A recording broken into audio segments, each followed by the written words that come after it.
there's some big ones. Yeah, that's one great big one at the museum. I remember seeing that down at Chitna.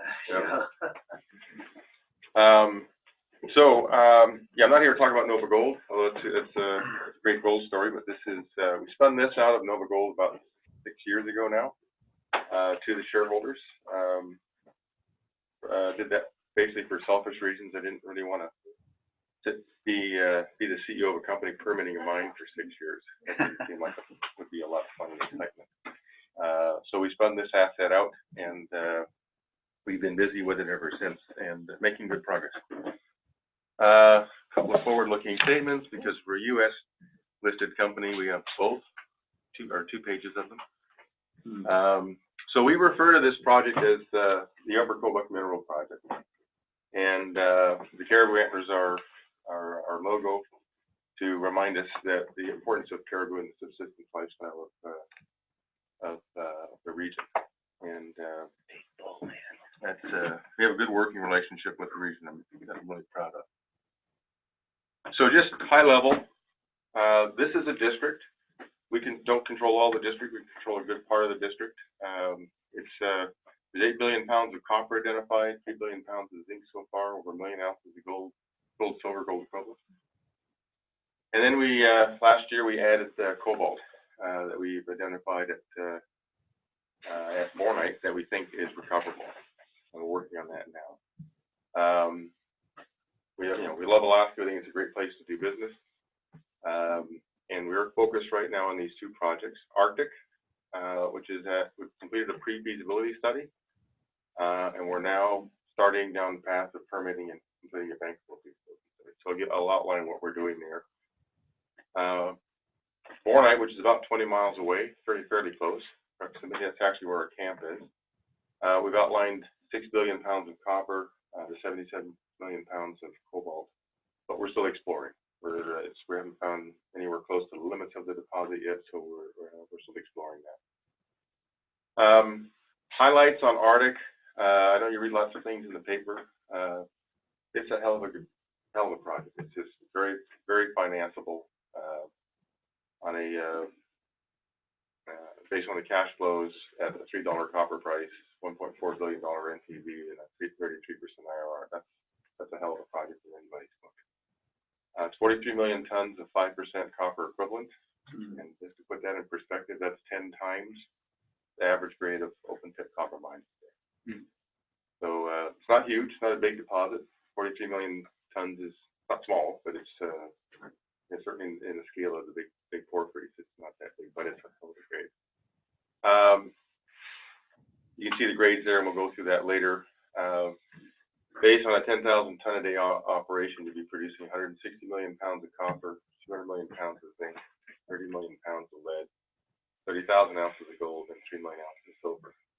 Just to put that in perspective, the average silver mine in production today is 3 million ounces per year. That's the third metal on the list. So this is a hell of a project. I put this up for a couple of reasons. We're always accused of being a Canadian company, which I guess is bad. I don't know. I think Canadians were that bad, but we are mostly held by U.S. shareholders. We hardly trade in Canada at all. I think about 10% of our trading is in Canada. Most of it's on the New York Stock Exchange. Shareholders, a big institutional list of shareholders. We don't have a lot of retail. We have some, but not a lot. We're trying to develop that more. I constantly read in the paper that we're bankrupt or broke. We have no money. We have $40 million in the bank, and I've never had a problem raising money. We spent $120 million to date on this project, and our shareholders are solidly behind us. Anybody who knows how to run a business doesn't put all the money in at once. So you add value and you keep raising money as you need it. So we're financed for the next 3 years, and I'll explain why that's significant as we go through the presentation here. We're developing this project with 3 partnerships in mind, and they really are kind of core to making this whole thing happen. The first and most important, I think, is with NANA Regional Corporation. Alaska Native Corporation, responsible for Northwest Alaska. The economy of the region driven by red dog. The difference between the region and specifically Kotzebue between now and say 30 years ago, pre-red dog, is remarkable. It was a very nice city north of the Arctic Circle. There's 12 villages in the region. The three that are closest to us are Ambler, Pugnac, and Kobuk, right on the Kobuk River. We're about 20 miles north of the Kobuk, our camp is, and then Arctic's another 20 miles north of that. Then Cayenne and Norvik are further downstream. We make an effort to get to all the villages once a year, but we interact with the Kobuk River villages more frequently. They're sort of closest in our backyard, if you will. I don't have to tell you guys, it's a great place to work. The government supports mining here, and this region is organized into a borough. That really makes things a lot simpler. I've worked in areas where there isn't a borough, like Donlin, and you don't have that governance there. There's just a lot of unanswered questions that need to get addressed. And then it's always a big discussion to form a borough. So once it's done, it's done. You know you're going to get taxed, and nobody likes taxes, but that helps pay for things. So it's a good thing. So we formed our partnership with NANA back in 2011.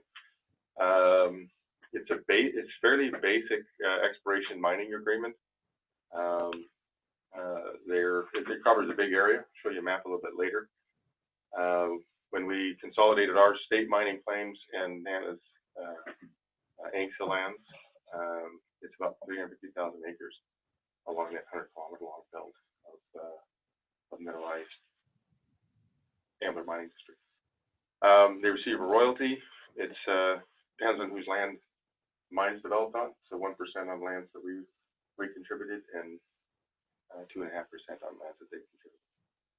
They do have a right to be a participating equity partner in the first project, or simply receive a net profit interest. So they can acquire a right by up to 25% by participating and reimbursing us our costs historically for the 25%. So it's kind of a free option, if you will. But then they participate going forward. And then the other option is that they simply remain a passive participant and receive an additional 15% net profits interest that pays out after we recoup the 9% return on our total investment. If you think about that, if the mine's doing really well, you're paying taxes. So I'd rather pay nothing taxes. So I think it's a smart deal for us, and it's a good deal. It's a good deal for NANA. The real guts of the agreement in terms of boots on the ground is through the committees. There's an oversight committee that basically the communication committee is for us to communicate what's going on with the project, what our plans are, how the execution's gone, what plans for next year are going to be, and a dialogue about that. And then the three working committees under that. Subsistence, which we just had our subsistence committee meeting up on site. And that is all of the representatives from all 5 villages on the Kobuk are participants in that, 2 people from each village. And it's to inform them on what we're doing and to avoid conflicts with the hunting and fishing and berry picking and just access in general. So it's a very important committee, and it's a very, very, very well-functioning committee. Workforce development, equally important. Can't hire locally if you're not proactively looking for people to hire and training them and getting them training. So that's a very important job, and that's done in cooperation with NANA and NANA's representative in each of the villages. And a communications committee just to make sure whatever we're talking about, we're coordinated on. So it's a good setup. Rick, to what degree does this mirror the structure for Red Dog? It has some similarities, but it's a very different agreement. And basically because we brought something to the party in terms of land, and Arctic was a substantial asset in the rest of the district. So it's you know, sort of different that way, whereas Red Dog was on Nano land, 100%. Local hire is important. We're averaging about 64%. I think we're a bit higher this year. We do use a number of Nano corporations as subcontractors, Nano Management Services and Cook Drilling. And they're improving their shareholder hire as well. So it's something that we just have to stay on top of and help manage. But I think this year's numbers are going to be probably in the 68% range. All in? Oh, yeah, all in. And Tuke's numbers are going to be higher too. Yeah. We track where everybody's located. We've got built a great database over the years. So what people's interests are. We do job shadowing with the high school students. That's been really neat to see that develop and have a guy from you know, Ambler come up as a high school student and then do 5 or 6 jobs around for the week during the week, and they get paid. And then they say, yeah, I really like that core shop. I think that's a cool place. I want to work there. And next year they're up working there. So it's pretty cool. Our best success story is this young lady, Nicole Pickett. She's worked for 6 years now. Started out the same way, job shadowing thing. Got a real interest in geology. The whole core shack team really encouraged her, and she's in school now for her second year. So it's neat to see. And we have another gal from Noatak. She's finished her degree now, and she's our environmental coordinator. So second partnership is Ada. As you all know, this project is in the proverbial middle of nowhere, 200 miles off of the Dalton Highway.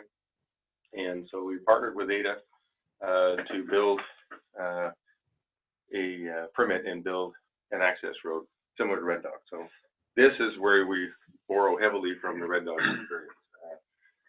In the early days, this was envisioned by Governor Parnell as a state highway or an extension of the state highway. And after discussion with lots of folks locally, that wasn't going to fly. A little concern over access to hunting and fishing and the disruption to subsistence lifestyle and the way of life there. So we petitioned the governor to adopt the Red Dog model with private road and have that project transition from DOT over to Ada. And so we did that. Ada's been involved, geez, I'm losing track of time now, probably 5 or 6 years. And basically, DOT did a great job of evaluating what's the best route. Do you go west? Do you go to Kotzebue? Do you go to Long Mountain, existing Long Mountain Port Facility? Do you go down towards Nome? Do you go down to the Tanana, down towards Tanana and all that? Basically, all those other routes are near impossible because they all have conservation units, which were purposely put there a long time ago to block those very same roads. So you'd be going through conservation units, at least 1 or 2, depending on which route, and without under Title 11. So basically, King Cold Bay Road, which that took 30 some odd years or 40 years. So that wouldn't be a lot of fun. The route that's on there, the eastern route, the Brooks East route, 211 miles, is hardwired into NOCA. Title II. It can't be plainer language. This was all studied a long time ago, and that route was the preferred route back in the 70s and in the 80s, and remains the preferred route. It is the shortest distance between 2 points, so it's pretty straightforward. It's mostly in the uplands, purposely so, and I'll describe it a bit more in this map. So land status here, I'll stand over here. Here's the pipeline road, small road, Dalton Highway. These hatchered lands here, that's BLM land. So it starts out of BLM land, gray is state lands, the pink is Native Corporation lands. And surface would be Evansville Inc. over here and Dolion. So the land goes across, so the road goes across state lands here, over to ACR National Park and Preserve. Notice the difference in color. This is wilderness, this is non-wilderness. This is what used to be called the Kobuk Preserve that got attached into the whole thing and was referred to as the boot. And the boot was basically put in place to block the potential access road here. Fortunately, Ted Stevens is a lot smarter than that, more clever, and he put in this Title II. You can have your boot, but there's a guaranteed right-of-way through it to access the Ambler Mining District. So it goes across the boot, and there's two routes. The specific language in Title II basically directs the Park Service to do a study and select a route through the preserve. And then there's a whole set of criteria that they're supposed to follow, including subsistence, minimizing impacts to wetlands, and impacts to the park, or the park being up here. So it was agreed that the preferred route would be left in there, which is the shortest distance overall. And this route would be added, which is the shortest distance across the preserve. Obviously a longer road though. So those are both being evaluated by the Park Service, while the BLM is evaluating under NEPA the rest of the route, along with the Corps of Engineers. You get out the other side, you're on state lands again until you get over closer to Kobuk, and then you're on Nano land. 211 miles. We've highlighted our claim block here. There's other claim blocks in the area. We don't own Sun, sorry, that's somebody else. And we don't own Smucker, that's somebody else too. I guess those are all claim blocks. So where is BLM? So the Park Service, they've done their study, they've collected all the information they need, and they'll make a recommendation to the Department of Interior, Secretary of Interior Ryan and Secretary Chow from the Department of Transportation shall select a route, and that's the language in Title II. They don't have a choice. Park Service doesn't have a choice. The BLM is going through this NEPA process, and they've collected all the data. They've issued the notice of intent. They've held the public scoping meetings. They've written the scoping report. Lots of comments. Basically boils down to caribou fish, and mostly related to subsistence, disturbance to guide services, disturbance generally to the caribou migration, and biggest concern, and this specifically came from Dolion, was is this going to eventually become a public road? And so how do you guarantee that it won't? The experience there is, of course, the Dalton Highway, which was originally a private road, permitted with the public right-of-way. Public has ever heard to get it done, and then eventually it was challenged and that became open to the public. So local concern is, isn't this just going to become another Dalton Highway? So we believe that that's been addressed in a letter that's been written by the BLM, and how you permit things is the piece there. This will be permitted as a private road. You know, gate will have security to ensure that it will be a private road, and that is to not allow any public access for commercial use only, much like Red Dog, and so no hunting and no fishing access off of that road. The only way it would become a public road is to go through another EIS process and to evaluate the risks associated with it being open to the public. So that, if you just look at it from a legal standpoint, that's all the BLM can do for this part, the beginning part. This part is owned by Doyon, so Doyon can say, well, we don't want a public road. So our surface access area, to put the road across there, we'll have that hardwired in it. And then I can do the same thing over here. So this is, the intent is for it to be a commercial access road for hauling concentrates and equipment into the mining sites. I think the Kobuk, Ambler, and Shungnak will probably self-organize to connect themselves to the road. Other villages could do the same thing, but they're a lot further away. Bettles is close. Evansville decided kind of 50-50, 60-40. We want the road, we don't want the road. And the decision was made to not go to Bettles, Evansville, so they're not connected. So there is no local interest. Okay, so you mentioned Kobuk and Shungnak possibly connecting to the road. Yep. But that it's a commercial road. I guess I'm trying to find the balance between, I would think some of the locals would like to be able to use that artery somehow. Yeah, and those villages are thinking about that. So it's just not practical. I mean, it's really about blocking access Alacant off of the Dalton.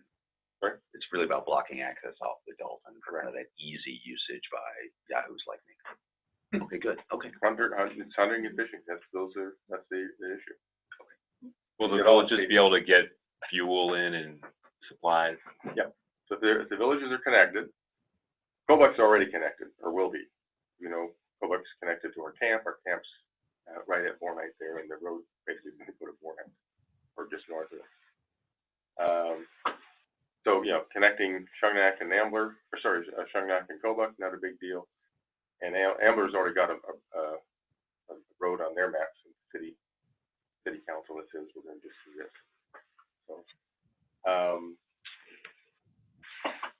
yeah, so that's the general dynamics. I mean, it's because the other villages are much further away. I mean, you see Alacant and Alutna there. Mm-hmm. Hughes is at the very bottom of the map. They're all for the road. They wish the road went to them. Mm-hmm. And Hughes is down here, same thing. That's just geography. I have a couple questions. One is that I was under the impression that the route had to be changed because Bettles and Evansville did not want it going through there. And they are among I know there are about 17 resolutions in opposition to this road, and probably at least about 14 of them are from communities along through this area. They're not. As I said, there's with Evansville, Bettles, it was 50-50, 60-40 in terms of support or against.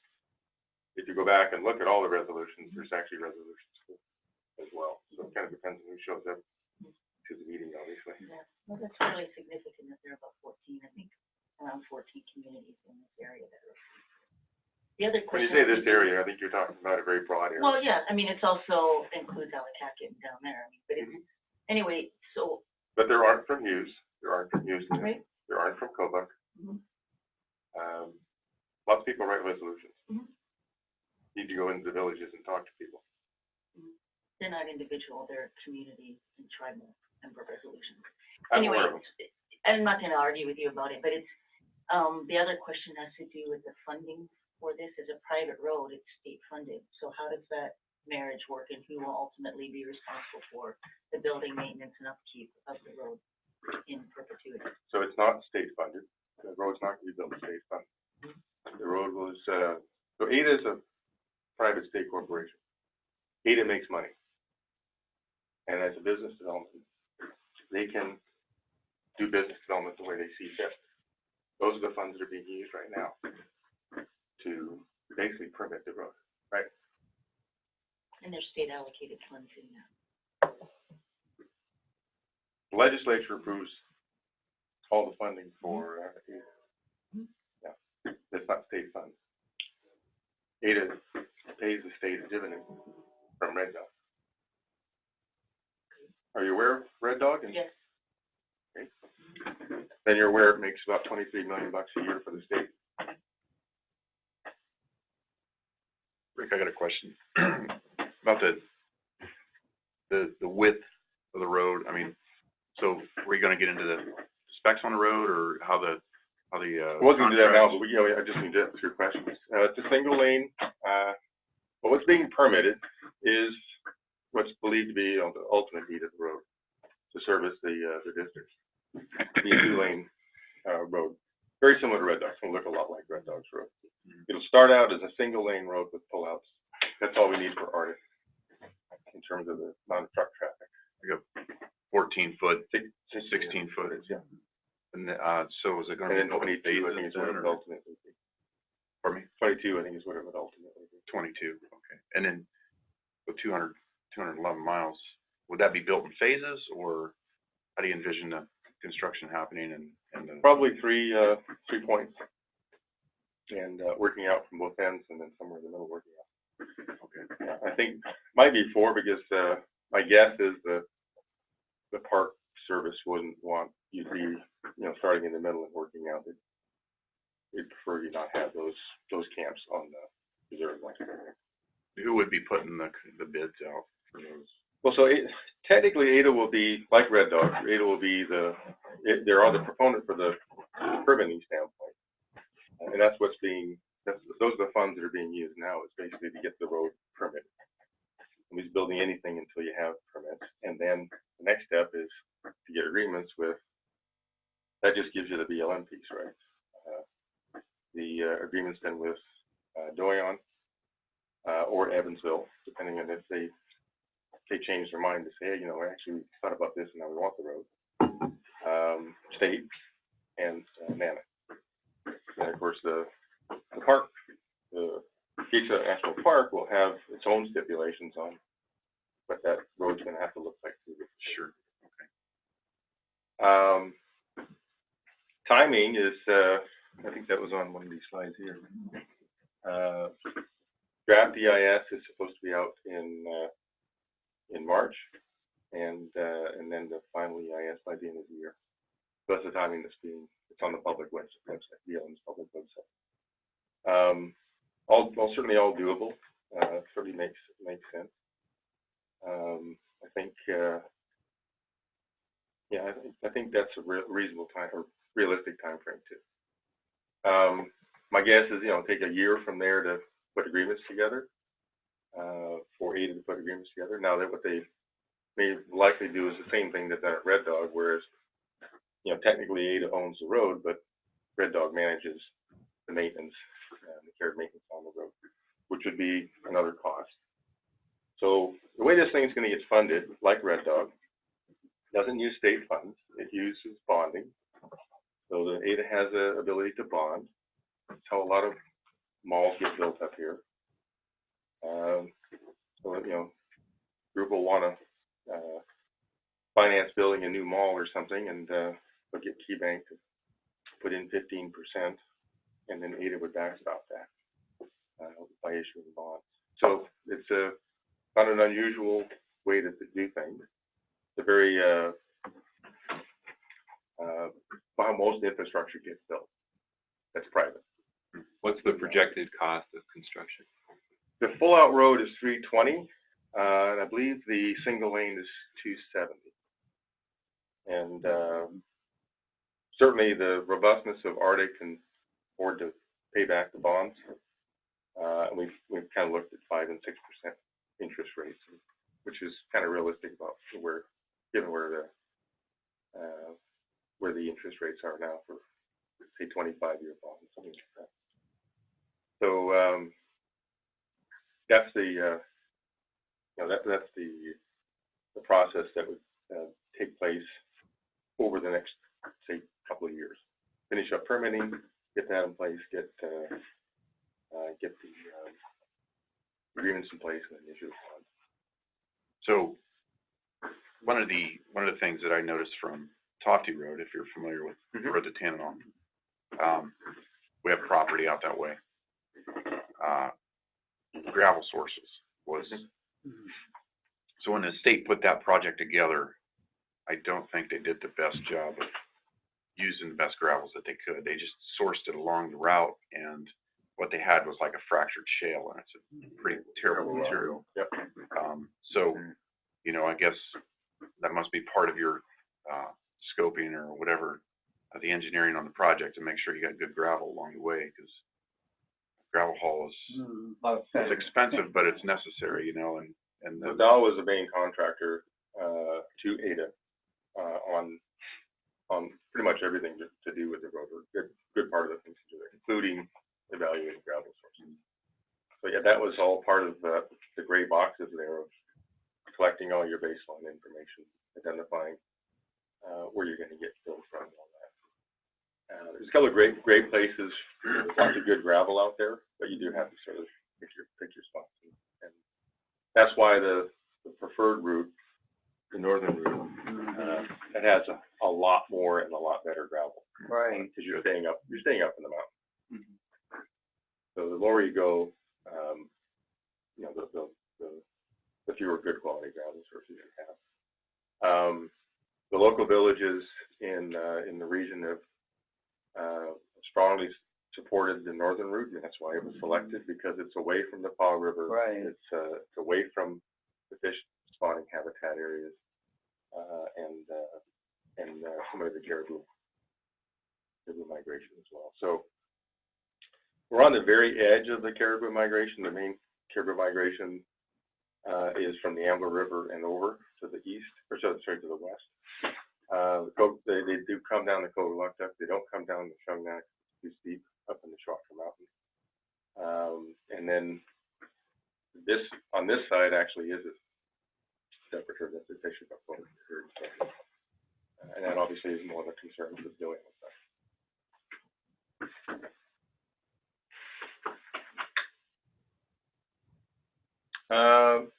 Yeah, I think so that's the timeline. The third partnership is a business partnership with South 32.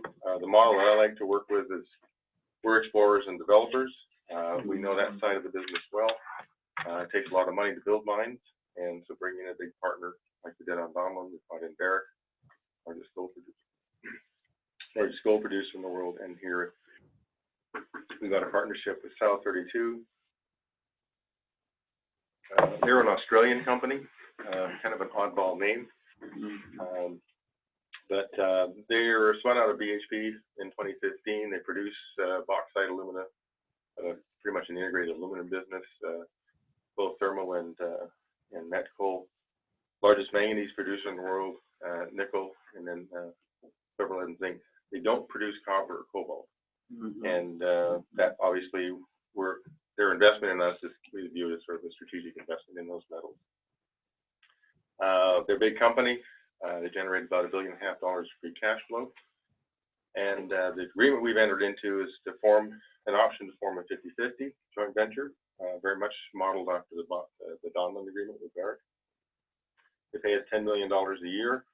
We spend that money exploring bornite, and they can eventually, after 3 years, they can exercise an option to form a 50-50 JV by contributing $150 million, which is enough to get both projects all the way through permitting, all the way through feasibility, bankable feasibility, and have money left. Probably have about $50 million left over or $100 million left over to build the thing. So it's good partnership. They've been very good partners, very responsive, good technical people. Is Bornite an actual place or just a name you've given to it?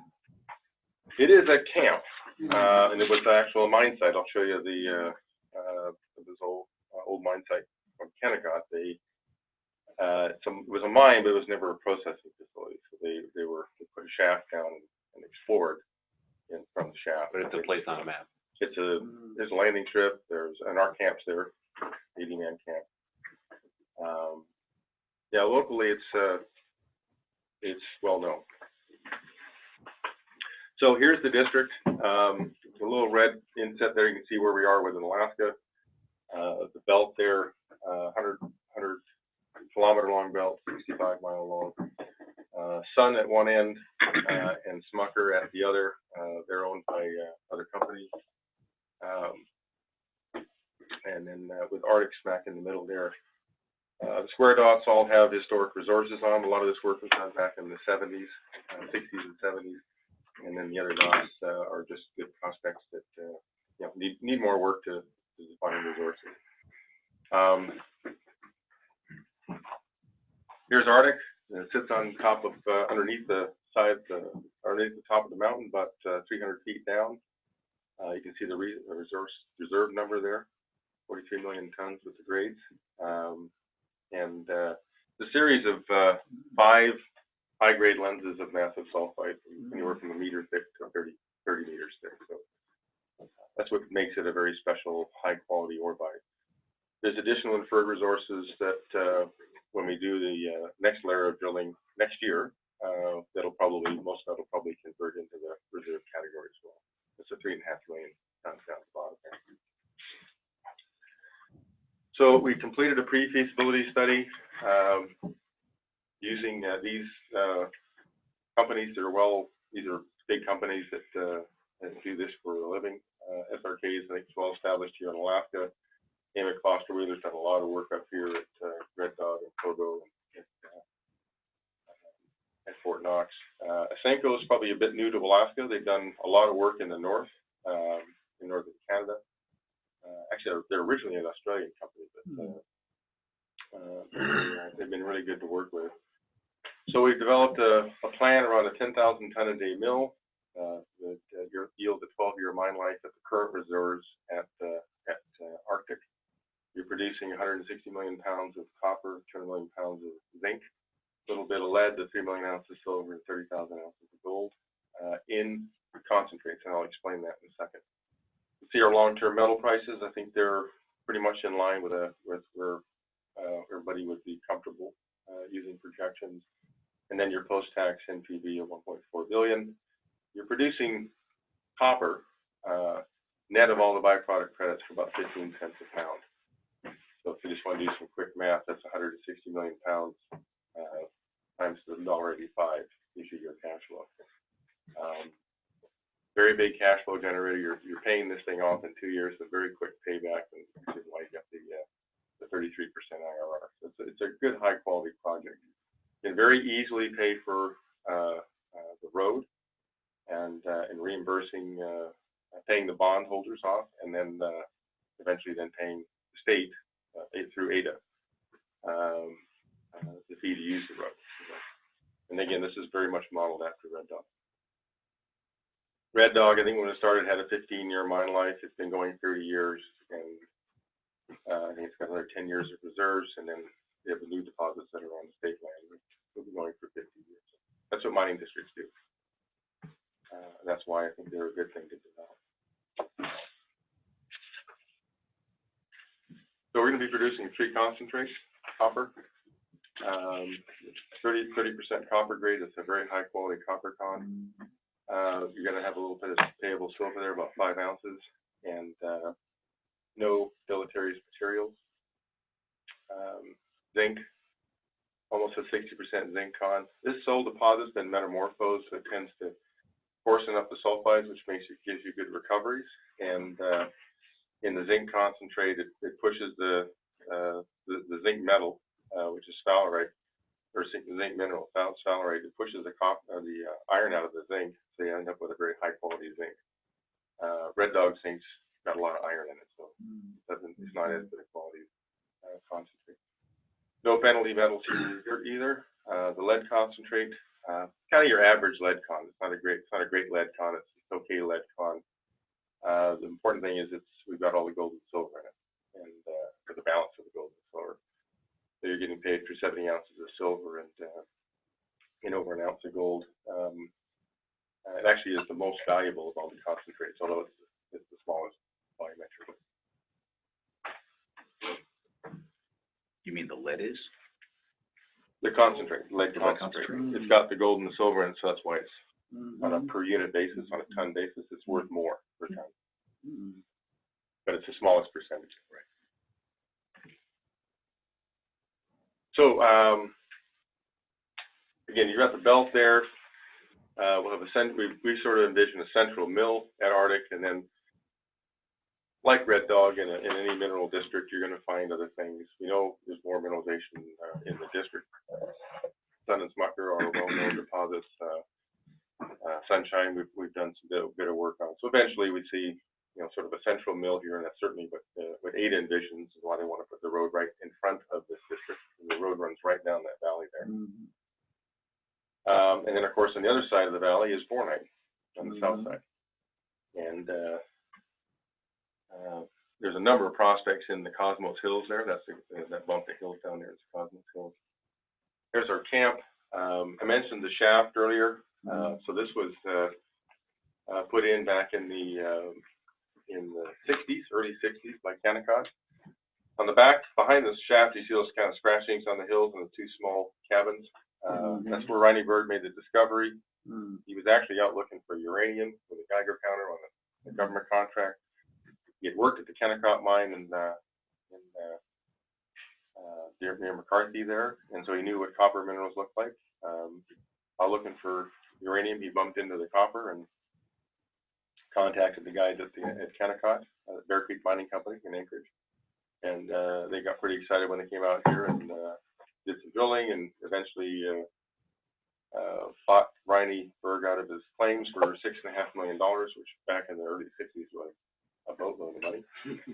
And Riney, being a good prospector, spent every bit of it. Lots of yellow iron.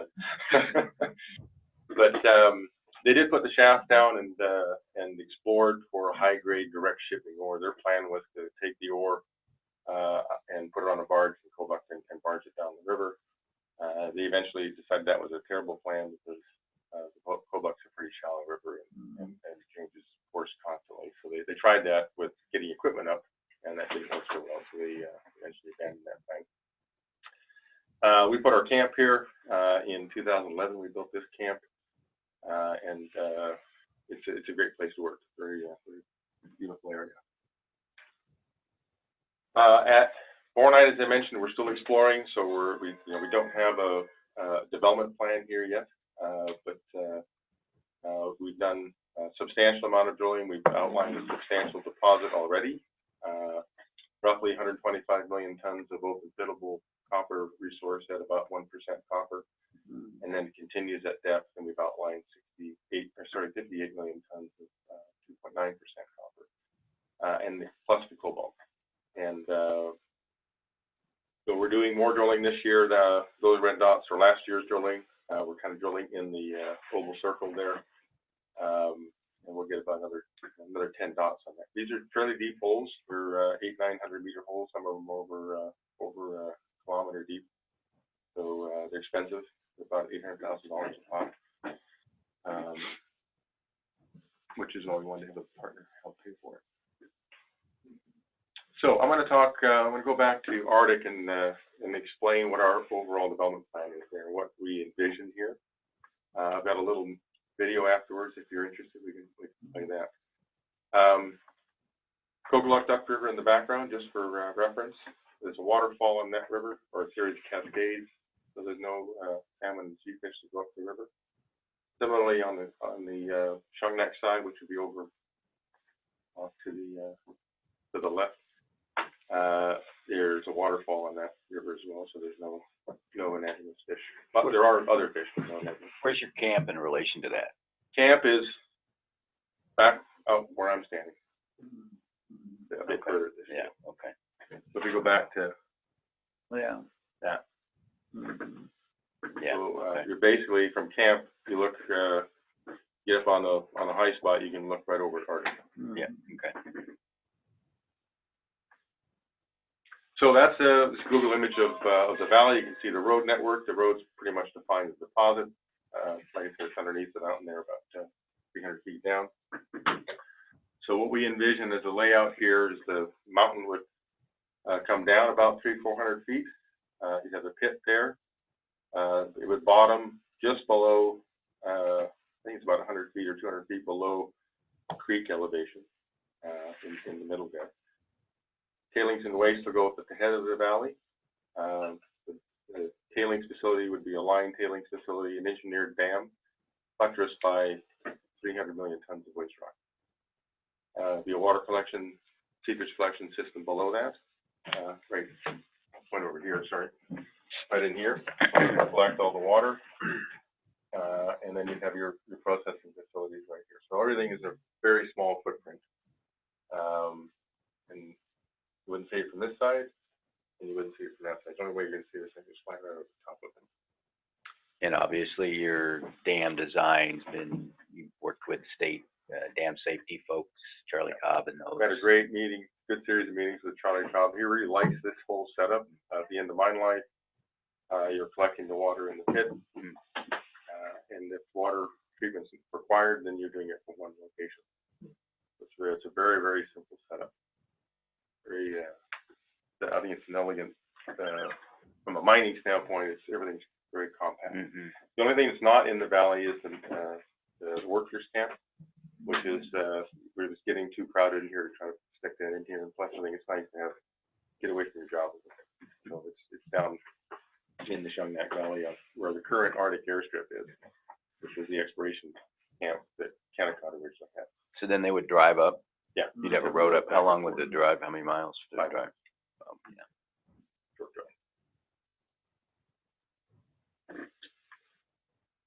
drive. Typical truck and shovel operation, 10,000 tons a day is similar to Red Dog size, just to have something in the back of your head. Not a big mine. People are always amazed when they go to Red Dog and they go, "That's the largest big mine in the world." It's just not a big mine, just good grade. And so is this. So you're loading your ore and your waste here. Your waste obviously is going up the valley. Ore is going to the mill, which is on the opposite side of the creek. You've got your main building. This will be powered with on-site LNG. We'll be trucking LNG, railing and or trucking LNG up from the Titan plant down in near Wasilla there. Minimizes, it's cheaper than diesel, obviously, and minimizes air pollution. The crusher, that's the truck shop. So this is up the valley looking down now at the mill. Ore is loaded here in the crusher. This actually will be inside of a building, so you won't have any dust. But if I just showed you building, you wouldn't know what it was. So this is the crushing building. Goes down onto a coarse ore feed. That'll all be in the building. So that's all covered. And then it goes into the mill. Pretty typical crush, grind, float mill. Nothing real out of the ordinary in the mill. You're producing the three concentrates I mentioned. Those are loaded into these Connex looking boxes, but they open from the top. They're about half the height of a Connex. What this does is it minimizes any dust loss. You're not going to have dust, metal dust on the trucks because the trucks don't go in the concentrate shed. Boxes are washed before they leave. They're loaded on the flatbed truck and then hauled out to the Dalton Highway. The trucks will switch then. Truck drivers will go back and forth on the one link and then back and forth to Fairbanks on the second link. So you don't. So you have a facility then at the Dalton? Anything kind of a maintenance? We will. Yeah. Yeah, we don't have anything right now. We're just Yeah. We're still exploring, but yeah, that would be the plan. I'll walk you through that. So then these things, they move around with the forklifts, so they're very easy to move around.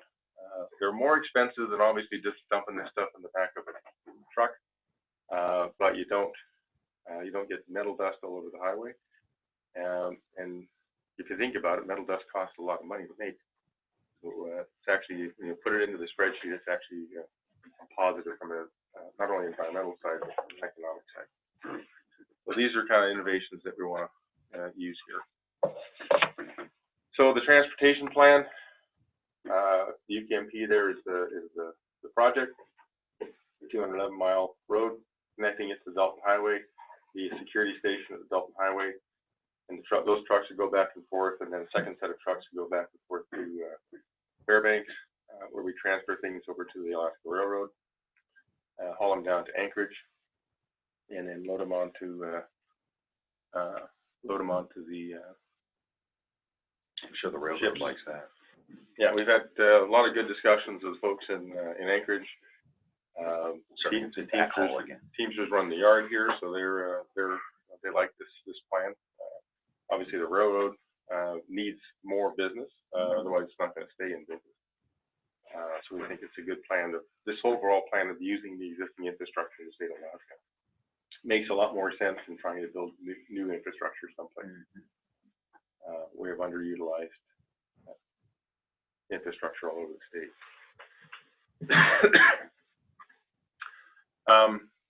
And then the boxes dump straight into the ship hold. So again, you're minimizing any loss of your metal concentrates. These will end up going to Asia more than likely. Japan, Korea, China, lots of smelting capacity there to produce copper metal and zinc metal and lead, gold, and silver. So our next steps here, we'll continue working with ADA and consulting with the villages and Doyon and NANA on MDF, the road.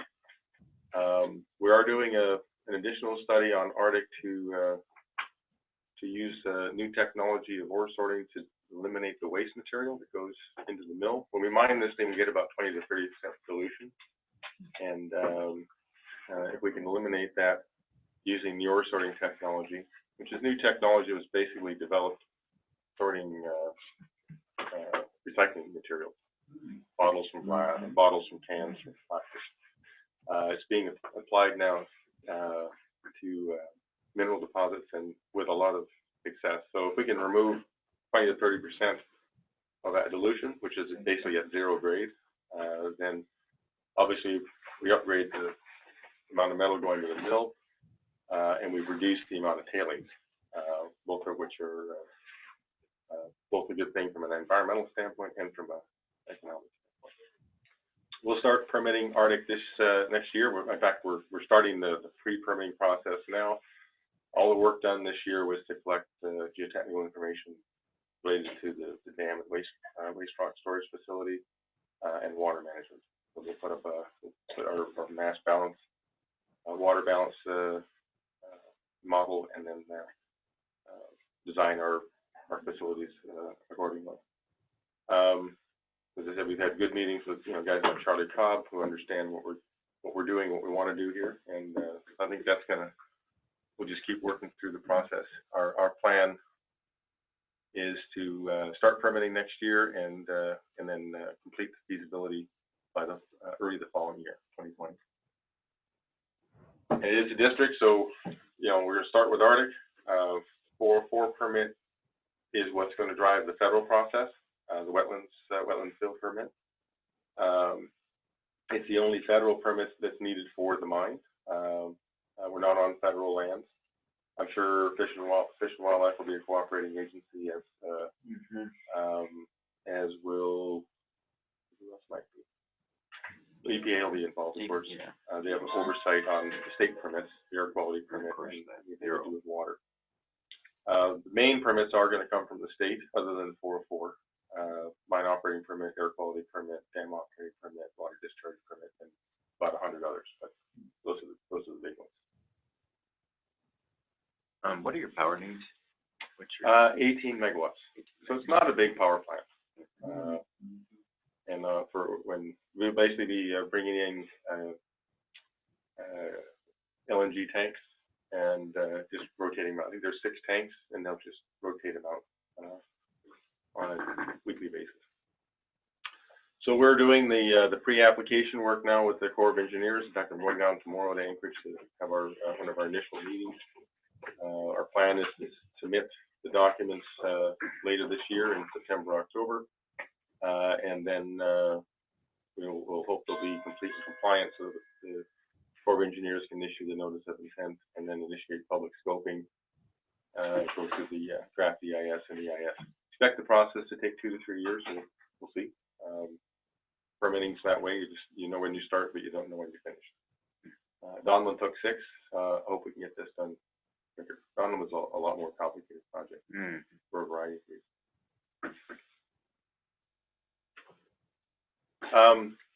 That's all I've got on this. I do have a video that we've just put together. You'll be the first people outside of camp to see it. So if you're interested. I'd love to see it, but before we do that, I guess we want to go back to kind of the the road and discussion of the support, and it's long been something that the Fairbanks community has supported, the Alaska business community, this road into the Bornite region, Dempsey, that's been we've talked about the Been a Ambler thing. region, been a thing. So, in the communities there, can you talk about distances?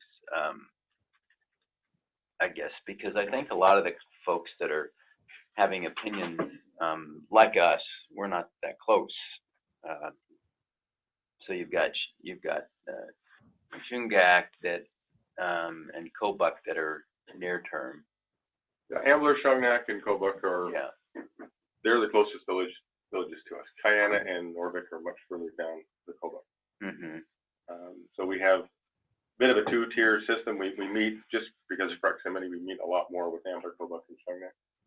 But we do meet at least once or twice a year with Norvik and Kayana. We meet a lot. We've met a lot with folks from Alakaka and Alatna, and there are people there who work for us and who do support the projects, and there are people there who support the concept of the road. There are a bunch of others who don't. Yeah. And there are resolutions, as you said, that don't support the road. But what about in the Kobuk, Shungak, and Ambler? Strong support. Strong support. And if you That's do a not to say you consent- won't get a resolution out of somebody that says we don't.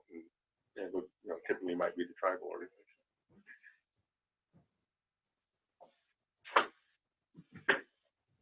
Mr. Burgraff? Yeah, well, I've been following this project for a good number of years, and I think it's a win-win situation for all parties involved. You've spent a lot of time on your engineering. You've addressed a lot of the environmental problems. The initial reaction by the Native community was very much in opposition, but they've come around, and a lot of the leaders in the area see where they could possibly benefit. And of course, Fairbanks stands to benefit. The Alaska Railroad stands to benefit, and as far as the maintenance of the roads, the Native corporations could possibly play an important role there too. And it is an extremely mineralized area. You have a lot of properties, but there are other properties that have potential. So it's I know when you initially do a presentation, you figure so many years of mine life, but as we've seen with Fort Knox and Fogo, there's in those highly mineralized areas, things develop. So I've had close ties with a lot of the folks in the Native community, and it's good to see them coming around and seeing the potential benefits. Yeah, certainly 20 years ago, I think if you showed up in Shungnak and said you wanted to build a road there, No way. Anybody would have supported it. And I think today, there are very much concerns. The concern is about caribou, mostly. Not so much about fishing, although I think water quality is always a concern of people. We're not working directly in anything that's in the Nazareth River. I mean, everything flows into the Kobuk, and obviously the Kobuk is. But the Shungnak is not, and we don't plan on doing any disturbance on the Kogaluktuk side, because we'll keep everything on the west side of the ridge, basically. There has been a lot of talk, and again, Doyon's comment letter was, why don't you evaluate going west? And the problems with going west, it's further. There's way more wetlands.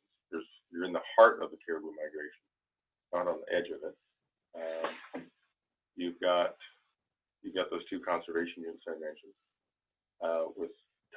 You only have Title 11 to use, and you've got 3 endangered species offshore: polar bear, ringneck seal, and hiker. So that's not a better alternative on any metric. There's less gravel sources. You're in the wetlands. If you're gone out across that country, there's more water than there is dry. So many lakes out there. This is, and again, this was studied many times. That's why it was hardwired in as Title II in the Milka. It was to access the Ambler Mining District. It was long recognized as a very mineralized zone of rocks, which is why NANA selected it and why the state selected it.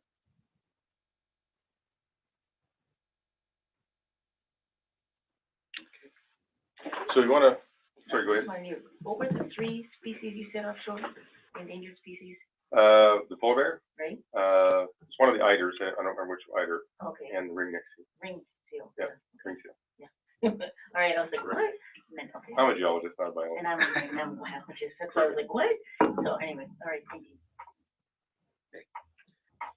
We have time. Anyone who wants to say, do you want to do the video?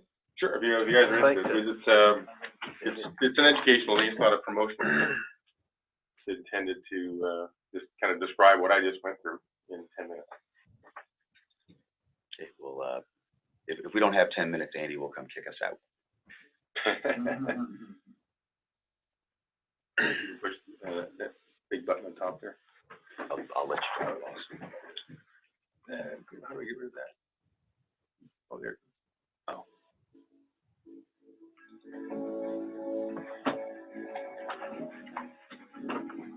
Trilogy Metals is developing the Ambler mining district in Alaska to produce copper, zinc, lead, gold, silver, and cobalt.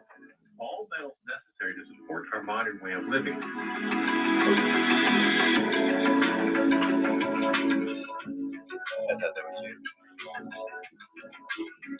Alaska feels the effects of climate change more than any other region in the United States.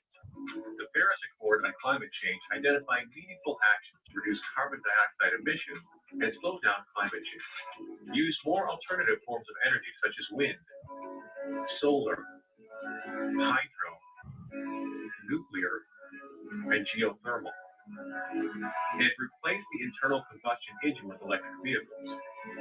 Note that these transitions will take approximately 5 times more copper to achieve. Copper is essential to building a carbon-free, sustainable energy future. So where is copper mined today? 35% comes from Central Africa, where corruption, child labor, and poor working conditions are common. And 35% comes from the Andean copper belt of South America, where mines use precious water necessary for farming and other critical applications. This can cause social unrest and violence. The Ambler Mining District, located in northwestern Alaska, is another location blessed with abundant copper. Shortly after Alaska became a state, these lands were chosen specifically to develop their mineral potential. In addition, NANA Regional Corporation selected lands during ANCSA in the area of mineral potential. The district is rich in copper, zinc, lead, cobalt, gold, and silver. There are dozens of known deposits in the Ambler district, including Arctic, Sunshine, Smucker, and Bornite. To date, over 10 billion pounds of copper have been discovered, and more exploration will certainly lead to more discoveries. Since 2004, Trilogy has expended over $100 million exploring the district. At Arctic, Trilogy is conducting a feasibility study and readying the project for permitting. Meanwhile, exploration at Bornite is proving up more copper and cobalt resources in the hopes of defining a second world-class deposit.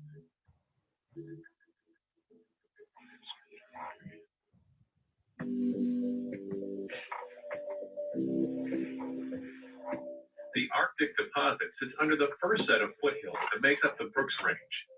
The rocks that host Arctic are over 350 million years old, deposited on an ancient seafloor. Drilling in the Arctic deposit identified a mineral reserve containing 43 million metric tons grading 2.3% copper, 3.2% zinc, 0.6% lead, half a gram of gold, and over an ounce of silver, making it one of the highest grade open pit mineable deposits in the world. A total of 163 drill holes to find the extent of mineralization. In addition, detailed studies on the hydrology, geochemistry, and rock mechanics for pit slope stability studies, along with extensive environmental baseline information, have been carried out. Arctic will be mined as an open pit surface mine. The strip ratio is 7:1, meaning that 7 tons of unmineralized rock will be mined for every ton of ore. This ensures maximum recovery of the copper-bearing rock. Ores will be processed in the mill, while unmineralized rock and tailings will be deposited in a tailings and rock storage facility. The mining process will start with drilling and blasting to break up the rock into smaller pieces that can be loaded onto large haul trucks carrying 100 tons of material.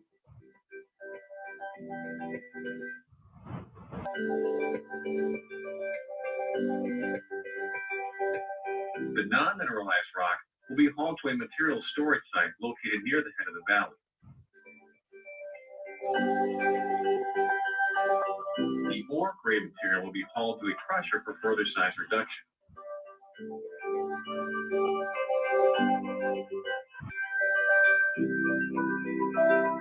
The ore will be fed to a semi-autogenous grinding mill or SAG mill, followed by further grinding in a ball mill. The mills will grind the crushed ore fragments into fine, silky material. The flotation tanks separate the metals into 3 concentrates: a copper concentrate, a zinc concentrate, and a lead concentrate containing most of the gold and silver.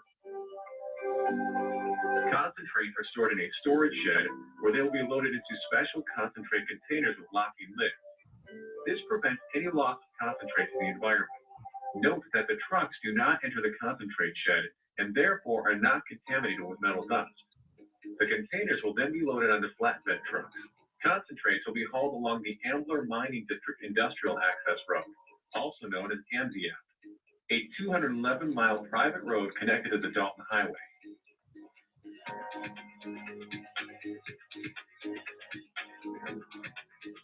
Bridges will be built high enough for traditional river access for hunting and fishing.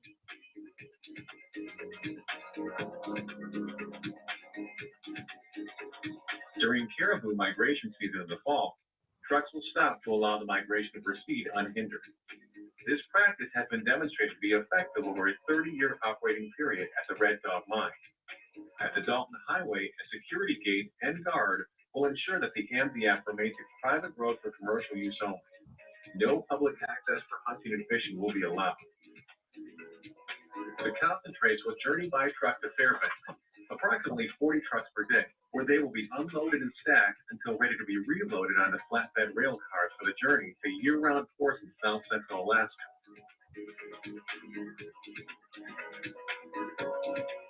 At the port, containers are unloaded and stacked until they are emptied into bulk shipping carriers.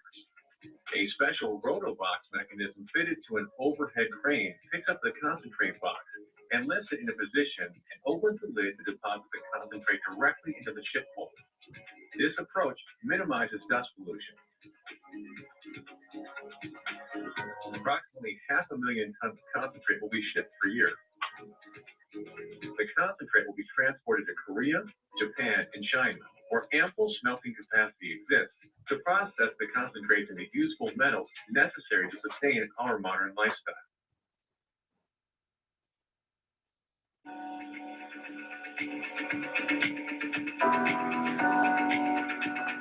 Approximately 450 jobs will be needed at the Arctic mine, more when the Bornite project is developed. These jobs include haul truck drivers, mechanics, heavy equipment operators, maintenance and inventory specialists, electricians, millwrights, carpenters, accountants, chefs and caterers, nurses and EMTs, communications and IT experts, along with engineers, geologists, and managers. The jobs go beyond the mine. By using the existing infrastructure in Alaska, there will be jobs all along the transportation route. 24 people will be needed at 3 maintenance stations, several more at the security gate, A number in Fairbanks were transported and transferred to the Alaska Railroad, and finally, at the port in south central Alaska.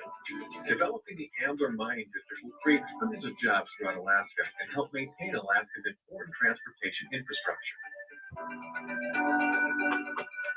In Alaska, mining requires a rigorous permitting process through state and federal agencies and the Northwest Arctic Borough. Trilogy plans to initiate this process in 2019.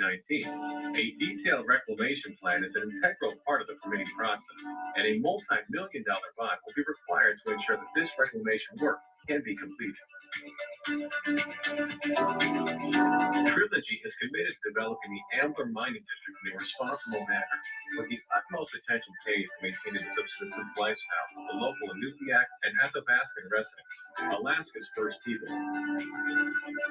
Copper and cobalt mined in the Ambler district can be used to generate clean, non-carbon forms of energy generation. Or in emission-free electric vehicles. Alternative energy and electric vehicles are the only realistic and meaningful way to address climate change and air pollution, issues that we all hear about and must change for the better.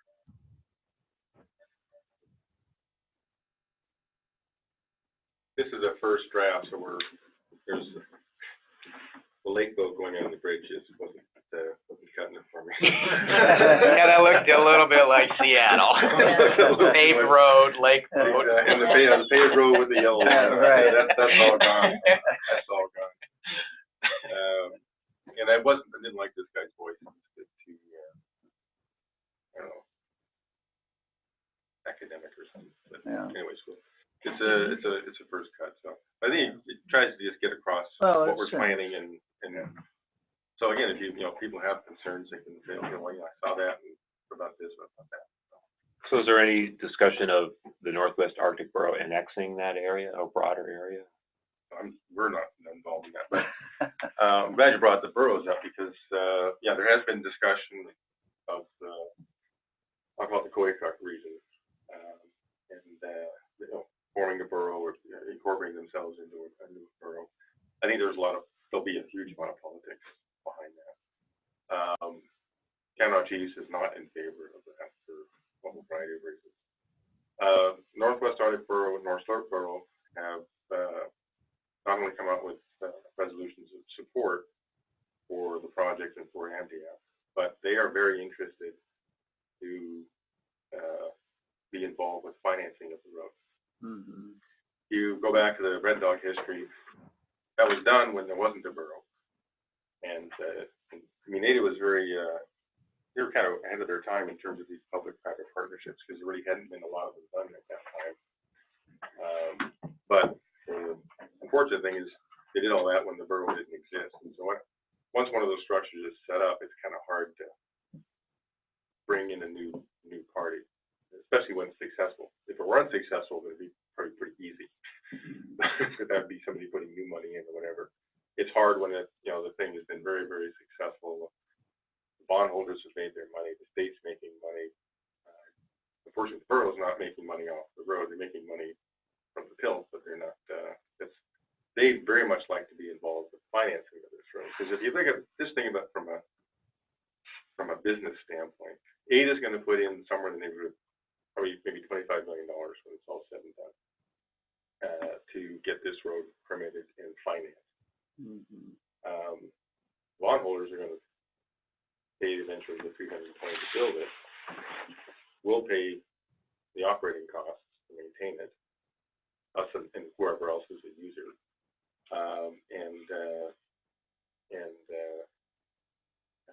So that the return on investment for Ada, thereby for the state, is actually pretty high. I mean, we were trying to explain that to the fellows in Juneau there. Because you're not getting a return on $300. That return is set by the bond, which is 5-6%. It's over a 30-year period. So there's lots of financial institutions who want that kind of return guaranteed. That's the guarantee is probably too strong a word, but there's all sorts of covenants in there. But that's why you issue those long-term infrastructure bonds. It's with that. And so the return for the state is actually very big. Red Dog's been a fantastic state could do more of those, we'd be saying a lot better than we are right now. So, that is the plan. I think there's probably interest in I mean, Nana and Doyon may also have interest. Mm-hmm. So those, I think all those things need to be explored, but it's kind of hard to get too serious about exploring them until you know what it is that you can build. So it really starts with the permitting. The permitting just starts the process. It doesn't, you're not permitting it and getting a bulldozer out there the next day. Then your building of the mine, the moving forward, is contingent upon the road. Oh, it always has been. So they're both like, that's not a guarantee. So how does that? There's no guarantees in life. No, there are none, but it's just sort of, I mean, there's a lot of work and money and permitting sort of imbalance here where, if the road, if something were to not happen or things take a long time, like getting natural gas to Fairbanks, or this, it's been an idea for a long time, if it weren't move forward or to move forward in the manner in which it would be most useful for you, how does that affect moving forward with the mine? So that's the whole risk Yeah. of doing business. We've always said from the very, very beginning, there's no road, there's no mine. Because we've evaluated shipping this stuff out with 747-400s, the big Aleutians, and the airships that actually don't exist yet, but exist in Lockheed. Lockheed has a plan to build these things, but we looked at them very, very hard, and their plan to build them is to build a 20-ton airship. If you just think about that, that's half a truckload. Not, I need more airships than trucks. That's not going to pencil out by any stretch. 20, 30 years ago, they might make a 200-ton airship, and that might work, but that's way off in the future. Maybe if they even make them, maybe there'll be drones that'll be doing something. I don't know.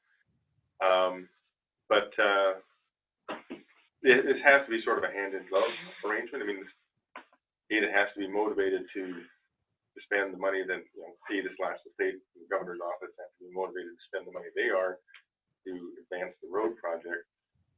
They're not going to do that if there's nobody spending money trying to build a mine. So we spend $120 million trying to working towards developing the mine. 2 mines, actually. But Arctic will be first, and will be second. We haven't done any economics around Bornite. We're still collecting data. It's probably 3 years behind Arctic in terms of timing, assuming that there's money. And that, of course, brings our partner into play. They exercise that option next year. The year after. Next year is the last year of the option, and then we have to make a decision. So that they want to do that, we have $150 million even a feasibility study up for it. We're already into the process of Arctic, NEPA process, so we understand what that's going to look at. The mines really aren't terribly controversial. The road, I understand, is because it's going to impact mostly guiding people. Anybody who's a guider out there is concerned about the road, and subsistence. And those are the two key areas. And I believe Red Dog has demonstrated that you can operate a mine in the middle of the Caribou Belt migration. We just had the guys from ADF&G talking to the subsistence committee and looking at where the caribou go. And like I said, we're on the very edge of the caribou migration. You go west, you're right smack in the middle. Not only that, but you're also in the calving grounds.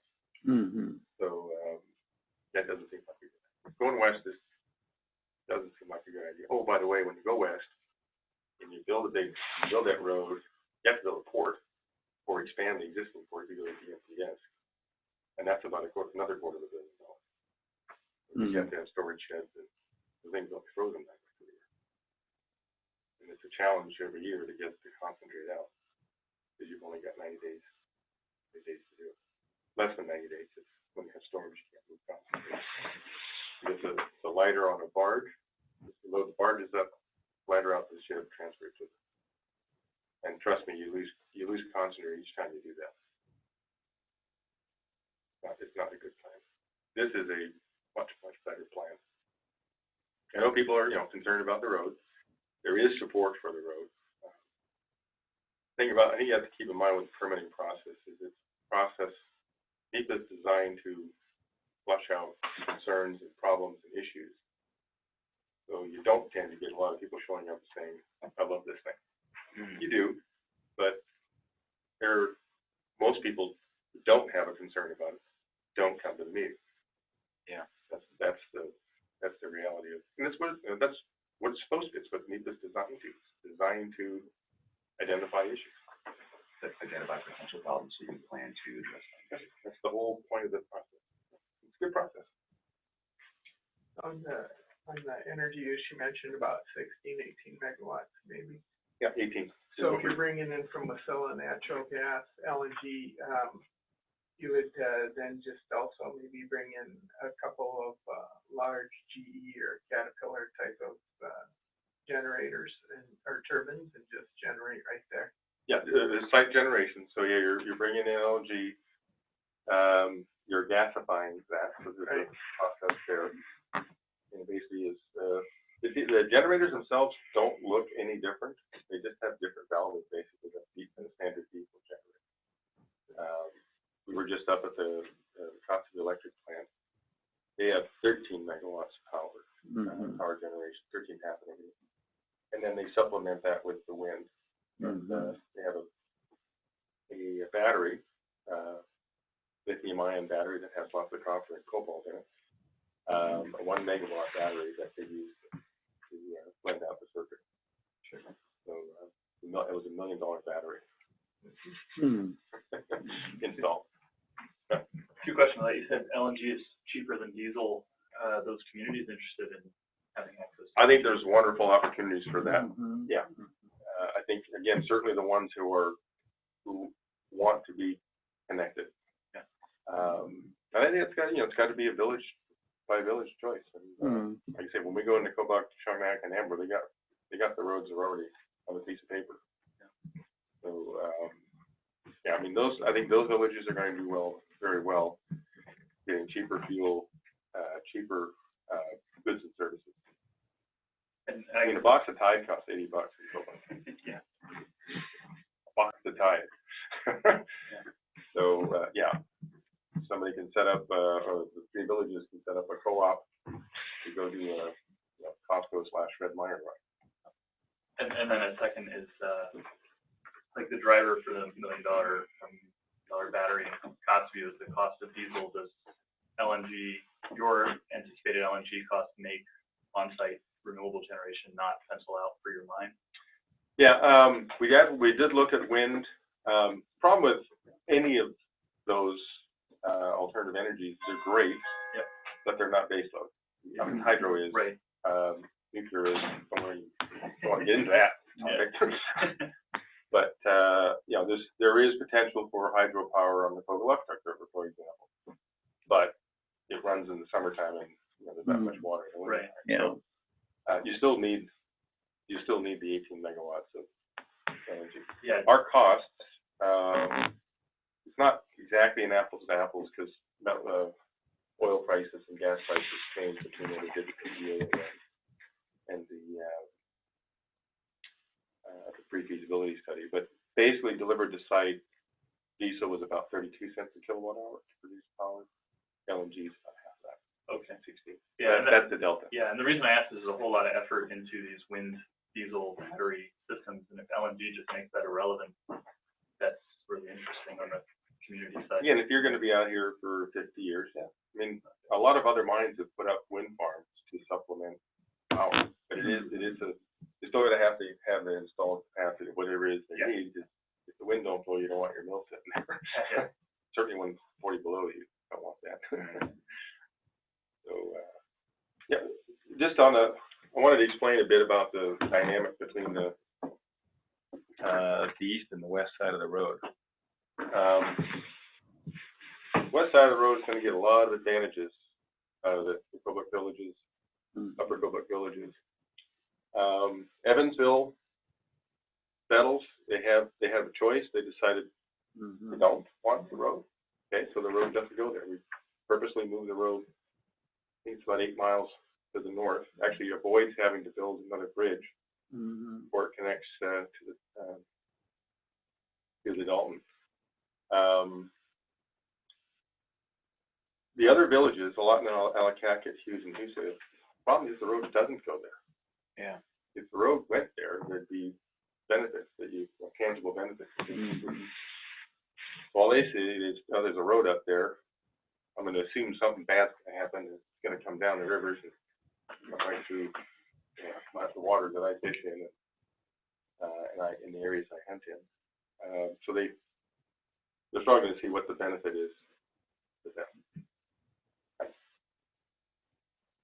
You mentioned the hearing in House Resources, and that was quite frustrating because a lot of the criticism of the economics of the project was based on a complete understanding of the way that Ada would do the financing. And you've tried to clarify here that the bond financing is just Ada facilitating access to the bond market. The criticism was based on is as if the state, through Ada, spent $200+ million of state funds, and was it getting the proper rate of return? It's not state funds. It's just Ada set up by the state to be this facilitator to access the bond market. And so a lot of the modeling, I spoke to the gentleman after the presentation, was just completely based on a misunderstanding of the way the process works. And it's frustrating because you've got red, you've got the model, you can see exactly the way the process works. And the state did not spend all of the money on financing over time that's done to expand out this facility. So as you suggest, the state dollars that were spent through Ada, there will be a good rate of return on that limited amount of bonds, so they'll have to pay back themselves. And there was criticism of, well, the project is so rich, you really shouldn't have to use state funds. But then there's also the criticism, it sort of flips the other way, that it's not going to pencil out, and so states kind of get left holding the bag. And this process, the permitting process, and ultimately, if there is feasibility, if it can be permitted, the negotiations on business structure to move forward will take that all into consideration. It's interesting that you're seeing Northwest Borough and North Slope Borough want to be proactive and be involved. And I wouldn't just the metric of money is not 320 that they want to be involved. It's the 25. It's the risk money and the setup money of how do we facilitate getting the bonds. They may want to be bondholders too, but anybody can be a bondholder. Bring the room could be a bondholder if they wanted to.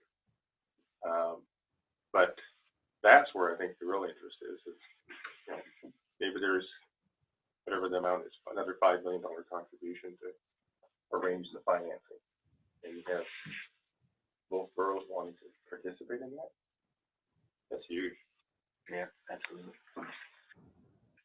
Yeah, Rick. Well, it's a complicated process that you have to go through, but the one good thing I can see about it is that you have the red dog to look at. You also have an investor, that's interested, that has finances and credibility, behind them. So I still feel that it's a win-win proposition, and that Alaska stands to benefit, from this project moving forward. The biggest concern with the Native community is subsistence, and they're worried about the fish. The one thing I wasn't aware of is that there are waterfalls and there aren't any salmon coming up, the streams nearby. And There are other fish, but they're just there's fish, salmon, but they're not not salmon. those are the fish. And it's been proven that with good management, you know, a mine can operate in an environmentally sound manner. And in a area that you have critical habitat. Pogo's done an excellent job. You know, there was a lot of opposition there with the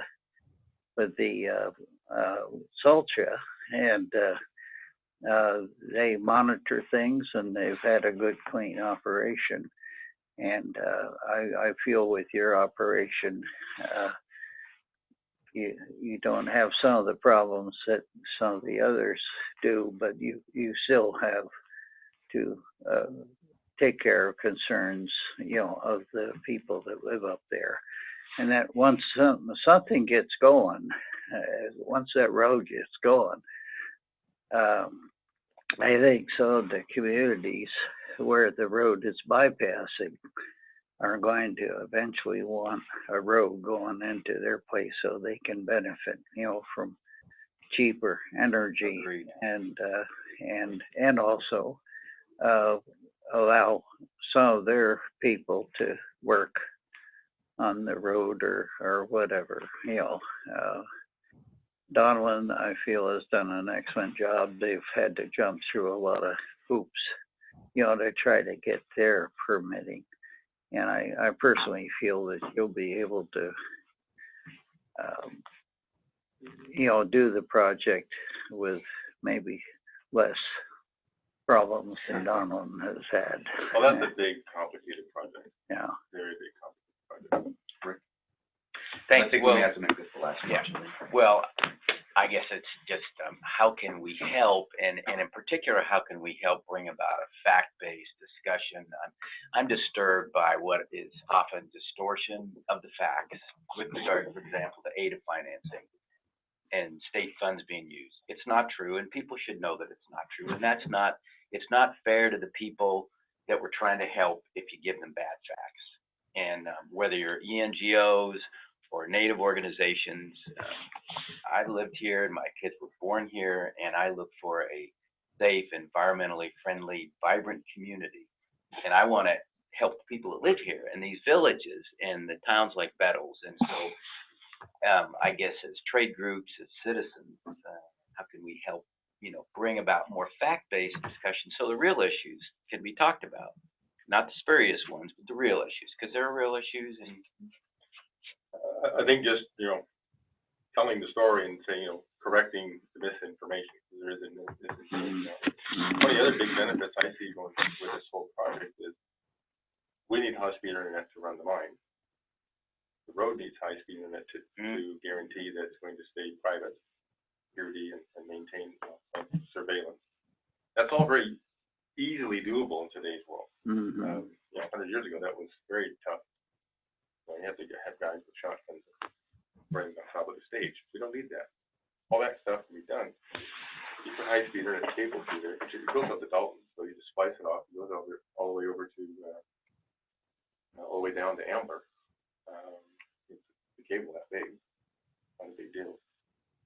Now you got access to high-speed internet through another network of towers to this village. I think those are the kinds of things we've got to think about. Good. Thanks. It's hard getting everybody in that discussion.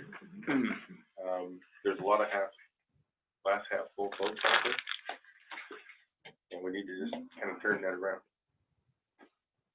What's the next milestone? On the road, it'll be the draft EIS. When the DLN puts the draft EIS out for public, they're doing the preliminary draft now, where they get the internal document and then they put it out to the public when their agencies are happy with it. So that's sometime in Q1. So that'll be, I think, in my mind, a major milestone. And then from the project side, I think initiating the notice of intent, getting the notice of intent issued by the Corps of Engineers. This was part of mine. That starts the process. Yeah, starting. Long presentation. All right, well, sir, thank you very, You bet. very much. Thanks a lot. I appreciate you taking time out of your busy fall schedule. Pleasure. Okay, as always, this will all get posted, for Good. Return. We'll have an update on the video here probably in another couple of Yeah. weeks. Hey, Gene, is Joe back in town? Probably spectacle. No, Sorry? Spectacle